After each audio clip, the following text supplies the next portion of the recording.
বিগত দিনের ফ্যাসিস্ট সরকার আমাদের হিন্দুদের কথা ভাবে না, হিন্দুদের কথা না ভেবে আমাদেরকে ফেলে, সনাতনী মানুষদেরকে ফেলে দেশ থেকে লুটপাট করে এদেশ থেকে ভারতে পাড়ি জমিয়েছে। আমাদের কিন্তু সঙ্গে নিয়ে যায় না, আমাদের কিন্তু চিন্তা করে নাই। সেই 5 আগস্টে যখন ফেলে রেখে চলে যায়, তখন কিন্তু মাননীয় বাংলাদেশের গণপ্রজাতন্ত্রী বাংলাদেশ সরকারের মাননীয় প্রধানমন্ত্রী বর্তমান, তার নির্দেশে, ওনার নির্দেশে বিএনপি তথা বিএনপি যুবদল, ছাত্রদল, স্বেচ্ছাসেবক দল তথা বিএনপির সকল অঙ্গ সহযোগী সংগঠনের সকল নেতৃবৃন্দকে নির্দেশ দিয়েছিলেন। সে সময় কিন্তু এই সনাতনী দাদাদের পাশে, সনাতনী ভাইদের পাশে, সনাতনী কাকাবাবুদের পাশে কিন্তু তখন বাড়ি ঘর থেকে শুরু করে মন্দির, তখন কিন্তু বিএনপির লোকজন তখন খোঁজখবর নিয়েছে। আমরা তখন খোঁজখবর নিয়েছি, আপনাদের খোঁজখবর নিয়েছি, যে আপনাদেরকে পাহারা দিয়েছে।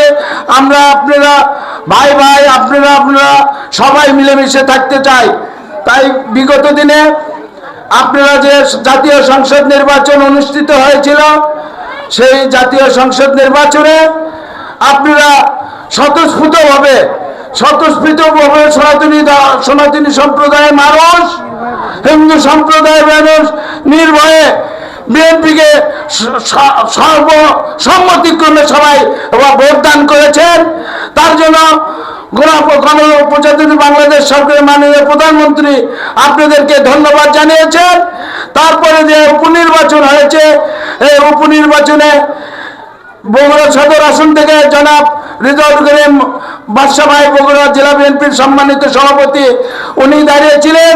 ওনাকেও আপনারা নির্ভয়ে স্বতঃস্ফূর্তভাবে হিন্দু সম্প্রদায়ের সকল মানুষ আপনারা স্বতঃস্ফূর্তভাবে রেজাউল করিম বাদশা ভাইকেও ভোট দিয়ে জাতীয় সংসদ সদস্য নির্বাচিত করেছেন। তাই উনি বলেছেন, উনি আপনাদের খোঁজখবর নিয়েছেন এবং উনি আপনাদেরকে সালাম এবং আদব দিয়েছেন। আপনারা আশীর্বাদ করবেন, উনি যেন আপনাদের সুখে দুঃখে বিপদে আপদে এবং উন্নয়নের যেন ধারাবাহিকতা আপনাদের অব্যাহত রাখতে পারে, সে কথা আপনাদের মেসেজ দিয়েছেন। আপনারা শুধু আশীর্বাদ করবেন। আমরা বিএনপি সরকার যেন এই সনাতনী পরিবারের পাশে থেকে, সনাতনী মানুষদের পাশে থেকে যেন তারা যেন নির্ভয়ে নিরলসভাবে যেন তার দান কর্ম তাই করে যেন নির্বিঘ্নে তাদের বাড়ি ফিরতে পারে, নির্বিঘ্নে ঘুমাতে পারে, নির্বিঘ্নে যেন হিন্দু মুসলমান যেন মিলেমিশে আমরা একত্রে বসবাস করতে পারি। এইটুকুই এই সরকারের ওয়াদা, এই বিএনপি সরকারের ওয়াদা।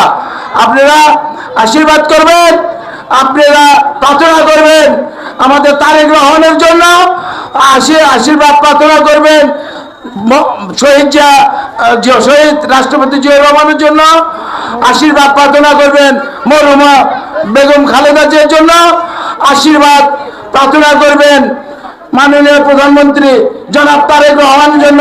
উনি যেন সুশৃঙ্খলভাবে, উনি যেন নির্দ্বিধায় বাংলাদেশের উন্নয়ন সবাইকে নিয়ে একটি সুন্দর বাংলাদেশ যেন গড়ে যেতে পারে, এই আশীর্বাদ রেখে, এই আশাবাদ ব্যক্ত করে এই তেরিয়ারা গ্রামের 16 বহর বেবুলিয়া রস কীর্তনের সবার সফলতা কামনা করে